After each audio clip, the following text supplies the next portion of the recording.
Hello, and welcome to MentorDINO. I'm your host, Katelyn Rossier. I am an architect and founder of MentorDINO. I firmly believe that architecture, engineering, and construction professionals can achieve true success by embracing human skills as their guiding principle. So each week, I interview amazing professionals in and around the AEC industry as a way to share stories, inspiration, and advice for others finding their own unique career path. Thank you to all of our current subscribers, and if you're new, we'd love to have you join our community. So if you like this episode, please do me a favor and hit subscribe, like, or leave a comment below. It really helps others be able to discover this resource and support them on their own career journey. So let's dive in. I really hope you enjoy this conversation.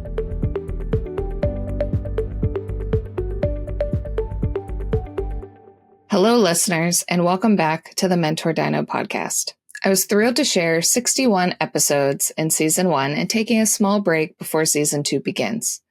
During this break, I'm going to focus on some topic-specific highlights based on various advice and stories discussed in Season 1 that I thought you'd enjoy to kick off 2025. Check out their full episodes to learn more about their story and experiences to help you along your own journey. Don't forget, Season 2 kicks off on February 13th, with my first guest of Season 2 being from outside the United States. And you don't want to miss the amazing guests I have queued up for Season 2. So diving into the episode today, I thought it would be fun to reflect back. As the start of 2025 or end of 2024, however you want to look at it, it's always important to reflect back on your last year, see where you've been, where you've gone, because sometimes it's not a ladder we're always climbing. It can be a rocky mountain with ups, downs, and hills that you weren't expecting, or falls that you had to climb back up from, and seeing where you got by the end of the year. So I'm taking this opportunity to give you the top episodes from Season 1. And it wasn't so easy to pull out the Season 1 numbers. A lot of other podcasters know that typically you're looking at the first 7 days after an episode is released to really get kind of that equilibrium to understand which episodes really were the top ones. But I have found it fascinating over the last 3 or 4 months or so that a lot of you have been going back to previous episodes of Season 1 to catch up or check out other stories that I released almost a year ago now, which is fantastic that you can go back and leverage listening to those stories as you need them, because they are very different topics as I talk to professionals in and around the AEC industry. So no matter who you are, what your discipline or expertise is, we are all interconnected, and hearing all of our stories is important. So for this one, I'm going to highlight pretty much the top 10 stories. There was one tie, so theoretically it's 11. But for those of you who may not know, my podcast is audio and video. So if you typically listen to the audio side on Spotify, Apple Play, or whatever streaming service you prefer, or if you check out our YouTube channel to see our faces, towards the end of Season 4, we do try to start overlapping some other images of projects and other things we discuss if I can get those from my guests.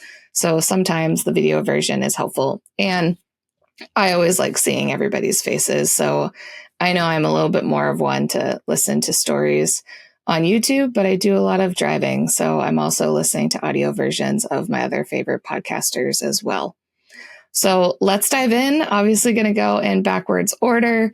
I am also going to go over just overall numbers for the year. These aren't going to be the first 7 days. I found it was fun to just see where it was for Season 1 as this was kicking off and growing. So starting off on the YouTube side, number 6, because we had a tie when trying to come up with the top 5 on the YouTube side, was Stephen Albert. He is an architect that has shifted over to the owner side and works for UPMC, which is a healthcare provider here in Pittsburgh, Pennsylvania. So he works with healthcare architects for additions and new construction here for the UPMC climate in Pittsburgh. What I found very enlightening and part of Stephen's story is his introduction. Even if you only go back and listen to the start of that episode, when he introduces himself, he starts out saying, "I am an architect." And he says that first. Even though he is not practicing at a firm, he is not a principal, he is on the owner side. And that is, I think, very important for anybody who may be thinking about potentially leaving traditional practice and going over to the owner side or developer or other different avenues, and you are a licensed architect. You worked hard for that, and you should still be proud of it, no matter where you take your career. Nobody can take that from you. And I learned that from Stephen. And so you can check out his episode to learn more about his story, because he wasn't always planning on shifting over to the owner side. He wasn't even planning on specializing in healthcare. So sometimes the road you find yourself on is just the journey you need to explore to see if it's the right path for you. And sometimes it's not, and you pivot again. And sometimes it's where you were meant to be. And I know he is really enjoying the owner side. But for anybody thinking of doing a pivot this year in 2025, if you're a licensed architect, remember, nobody can take that from you. That is yours, no matter where you go, no matter where you live, and no matter what industry you go to. So I am proud that Stephen made number 6 on the YouTube side. So shifting to number 5. This was actually a tie, so this is number 4 and 5, but I will go over one versus the other. And the first one I will talk about is Tara Pakler. She is on the lighting rep side. So she was on the design firm side and shifted over and specialized in lighting. She did not go for lighting design and education. It was more of a traditional designer type of educational path, but then really letting the recession not dictate what she can and can't do, but be a tool to pivot her career into something she fully loves. And so we talk about her passion and drive for where she is today, what type of experience she's had shifting over into that specialty, more of that lighting design, lighting manufacturer. And I tend to mix that because there aren't that many lighting designers out there. Oftentimes, architects are trying to figure out what they want to do for some of their specialty lighting, and electrical engineers, depending if they have a passion for it or not. I know some of them really just want the architect to pick out the specialized lighting, and they can focus on the other areas, and others really want to lean into it. So she is definitely in a unique position where she gets to help the design teams out, figure out what is the proper lighting for these very active spaces, or really those high design elements that we want to make sure we get the lighting correct, because we don't learn an in-depth detail of lighting design in architecture education. And until you start focusing on it, you start to learn the little nuances.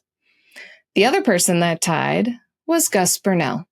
He is the podcast editor for myself and is definitely a godsend, but he focuses more on video production, film, and audio editing.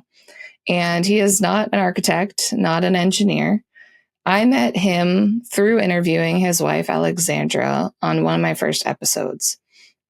And so the power of connections I learned in not knowing who you meet along the way, who you need to come back and talk to, because I think I interviewed Alexandra in September or October of 2023, and we didn't partner up until midway through 2024 when I realized I needed some help.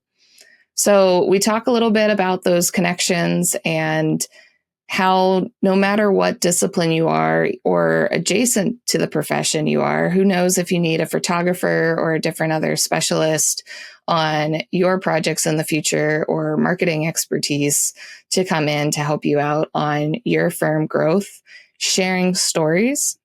And we talk a lot about storytelling and architecture through film. A lot of the times we are coming up as architects with stagnant photos. We're coming together with a portfolio that is always meant to be a static book or sometimes on a website. But even on the website, people are tending to pick static images. They may do a quick file through, but they're still images. And there's so much more you can tell in a story, how a user, participant, patient, occupant feels and experiences the spaces.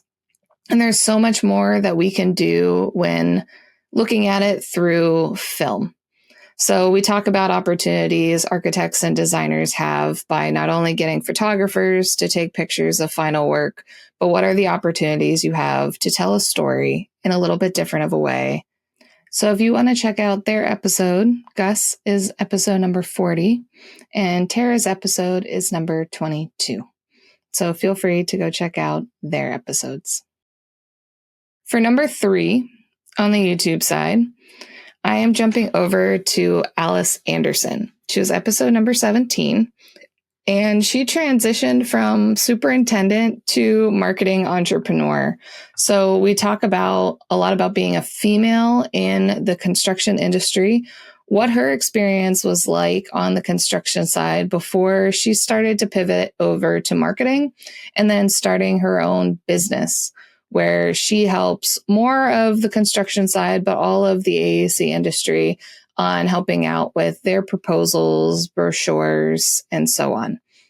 So we dive into the different topics of marketing, how they can help firms, because for anybody within the AEC industry, we know when you get one RFP in, it feels like there's 10 other RFPs and they're all due on the same day.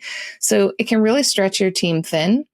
And her business goes to help you get those entities done. So sometimes if you don't want to hire another marketing person to your full-time staff, because maybe it's just a large push you see coming in the summer or the fall that you could just use an additional hand, but not quite sure where it's going into the future, Alyce's team is there to help you out. And she's founder of Wonderstruck. So you can always check them out and what they are doing.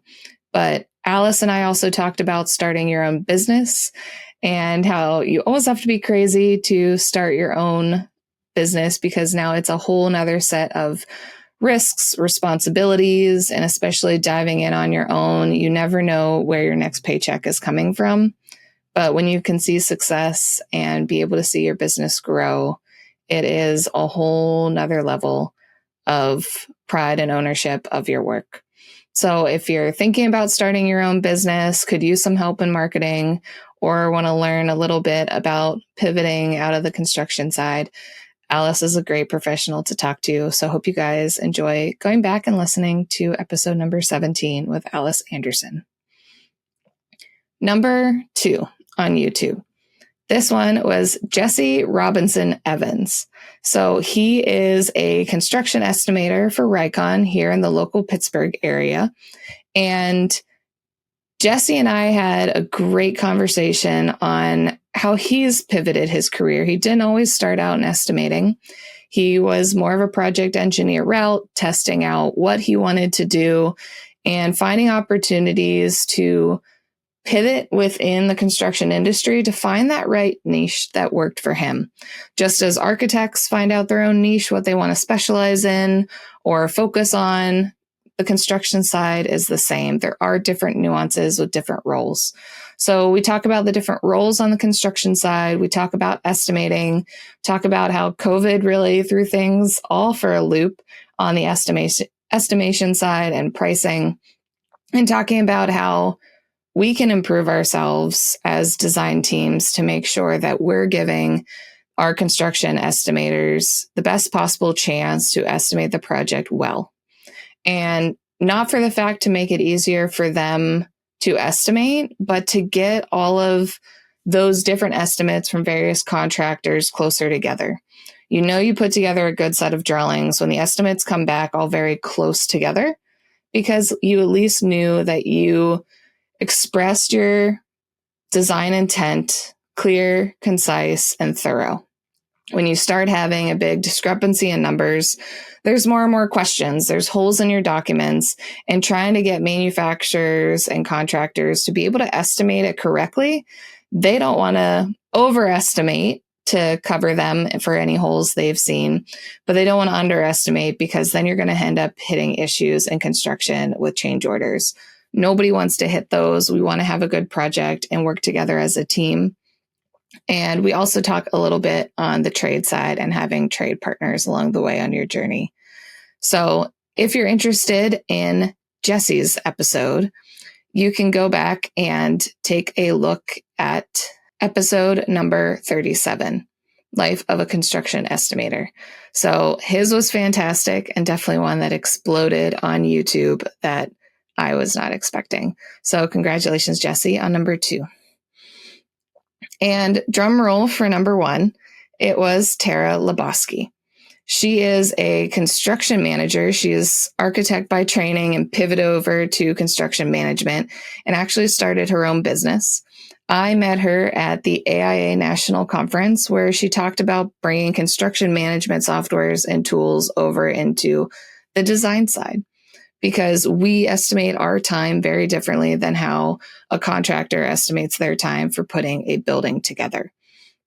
And how when you learn those construction management tools and strategies, it can actually make you a better architect and designer. So you know you have the time to really focus in and be able to accomplish great work without burning yourself out. If you can plan things out, you know the amount of team members you want on the project, how much time needs to be allocated, when you need to hit other deadlines, and not just trying to hit those bigger SD and DD deadlines.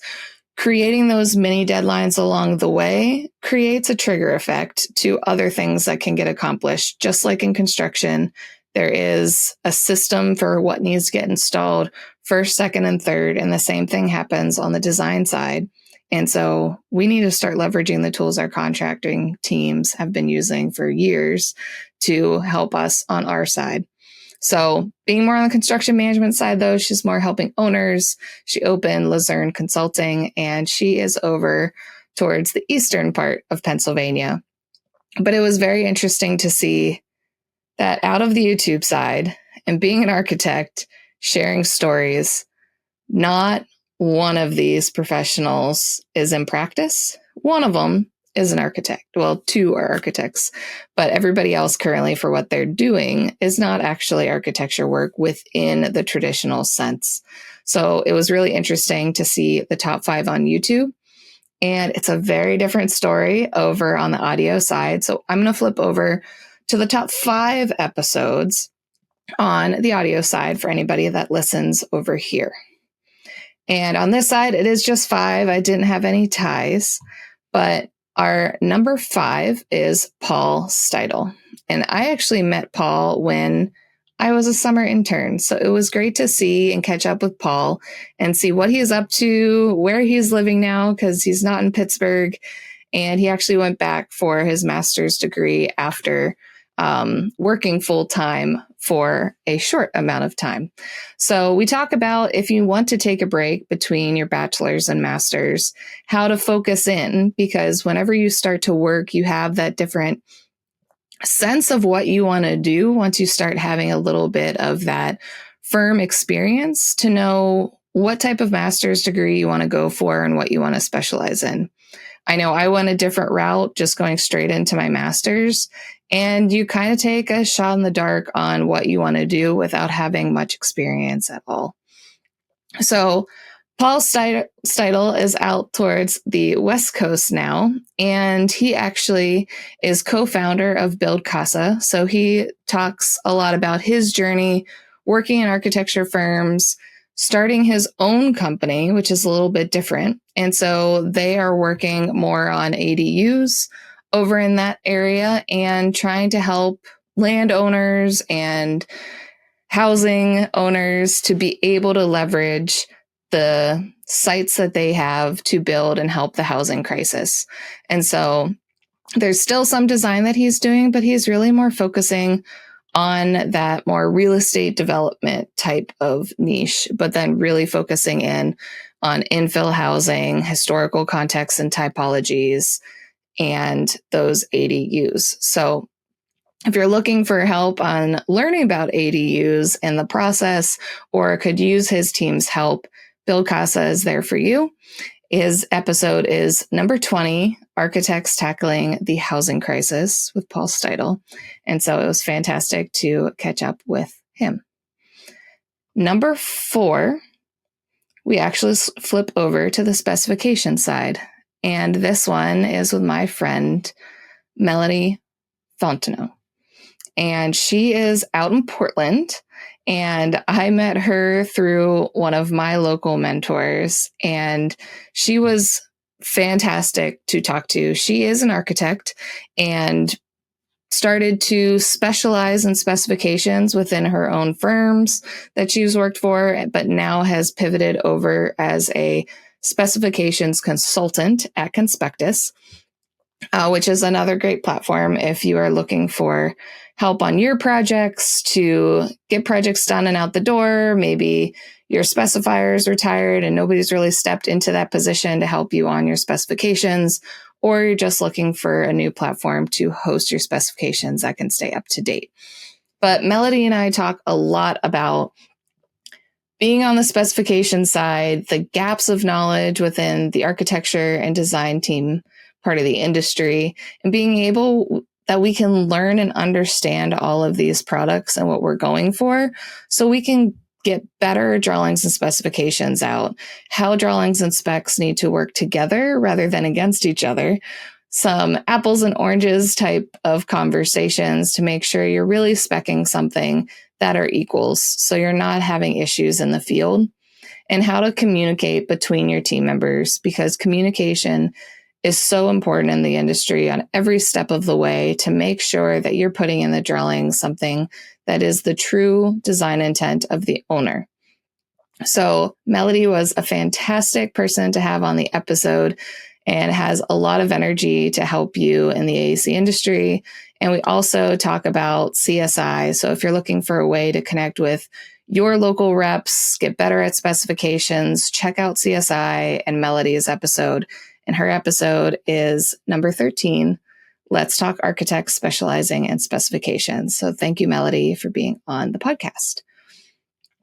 Number 3 is a duo, and this one was Hype Studio.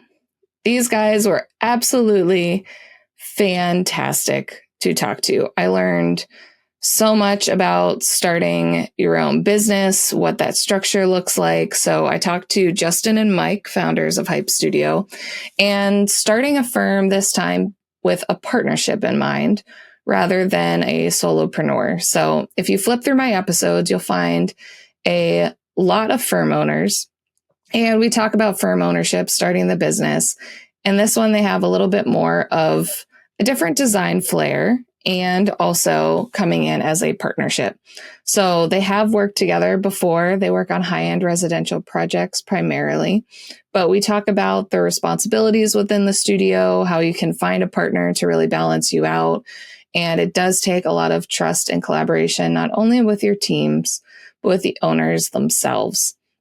And so we talk about the value of hard work, expanding your network, and gaining diverse experiences along the way, and the impact local organizations can have on not only your career, but if you decide to open up your own small business.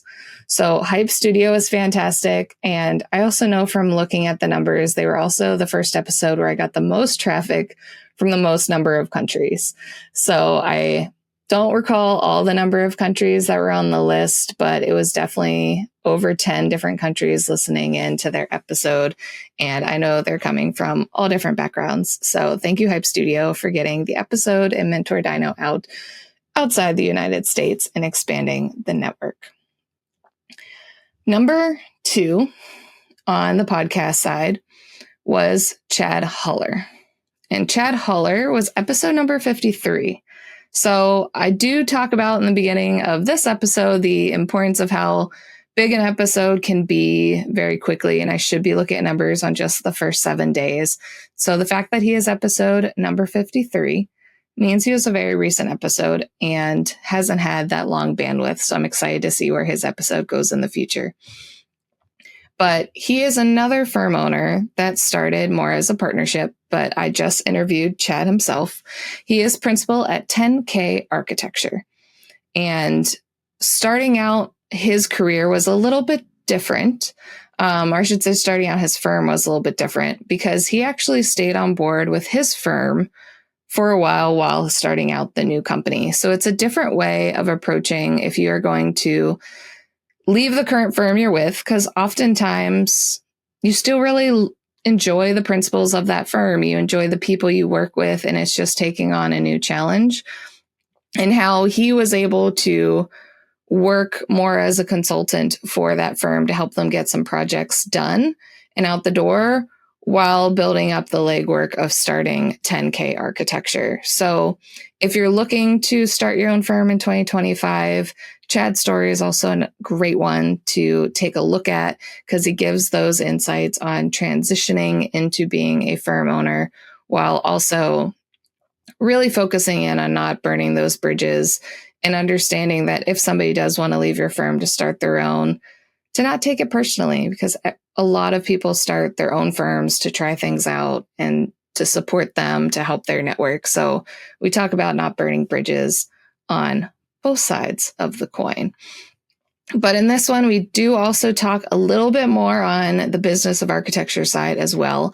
So if business of architecture is an interest of you to learn more about, his episode is a great one to dive in and take a look. We give some examples on what has been helpful with starting a firm, lessons learned that they've had with 10K architecture, and his insights on choosing the right business partners and the right tools to help you streamline your process if you're looking to start your own firm.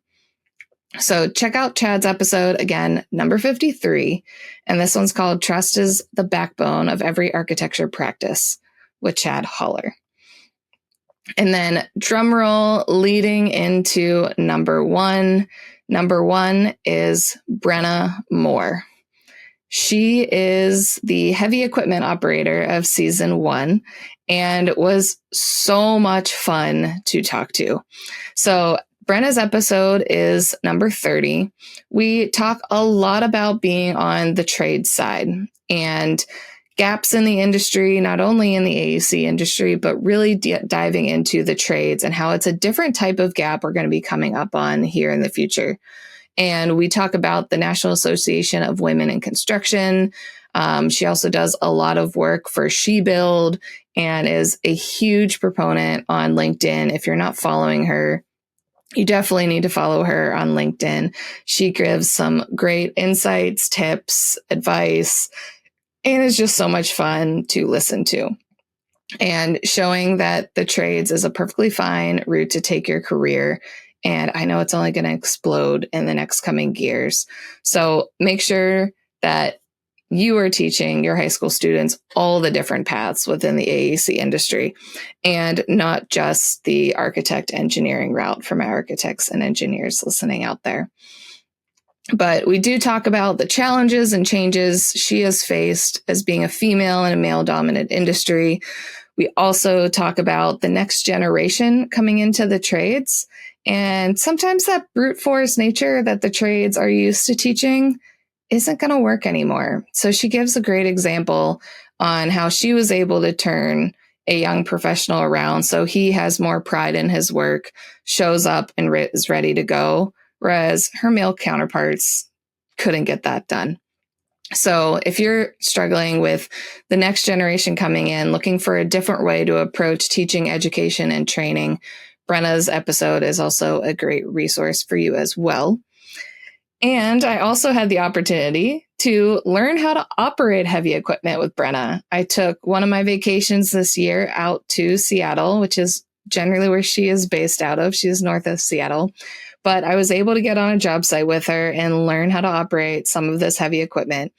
And it was amazing, not only to learn how the equipment operates, but when you look at the giant machines that are used to make our roads, foundations, buildings, everything in our world and environment, you just see the giant metal and you're like, how can they get this down to a nitty-gritty detail if I'm drawing foundations down to inches, getting things so exact and precise, or being able to get into tight corners to build these bridges and overpasses. And it is amazing what you can feel as an operator and digging different arms into the dirt and being able to feel different little pebbles.